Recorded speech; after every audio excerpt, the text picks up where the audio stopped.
উনুন test of Bengal, সহজে রান্না শেখার ঠিকানা। আপনাদের সাথে আমি পায়েল।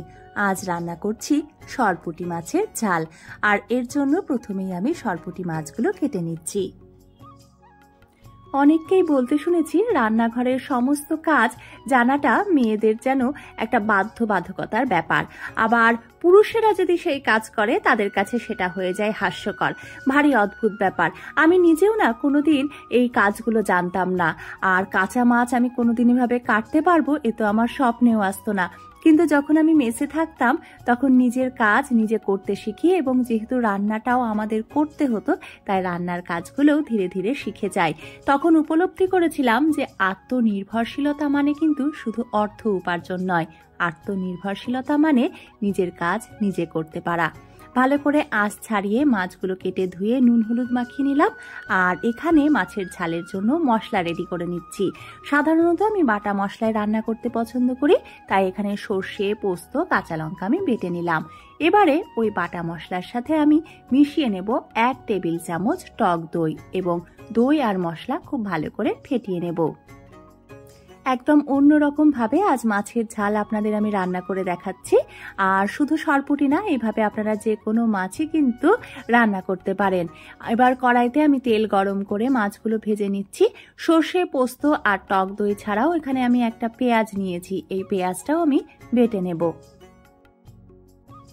যে গল্পটা করতে করতে রান্নাটা শুরু করলাম, যে রান্নাঘরের কাজ কি শুধু মেয়েদের জন্য বাধ্যতামূলক কোনো কাজ? আগে না, কখনোই না। যে কোনো কাজ সবার তার নিজের প্রয়োজনে শেখা উচিত। মাছ ভাজা হয়ে গেলে আমি ওই কড়াইয়ের তেলেই দিয়ে দিয়েছি কালো জিরে ফোড়ন, আর এবারে দিয়ে দিচ্ছি বেটে রাখা পেঁয়াজ। পেঁয়াজ হালকা ভাজা হয়ে গেলে অন্য যে মশলাটা আমি তৈরি করে রেখেছিলাম সেটা দিয়ে কষিয়ে নেব বেশ কিছুক্ষণ। সাথে অবশ্যই দিয়ে দেব পরিমাণ মতো লবণ এবং হলুদ। এই রান্নায় আমি অল্প চিনির ব্যবহারও করব, এতে স্বাদ অনেকটা বেড়ে যাবে।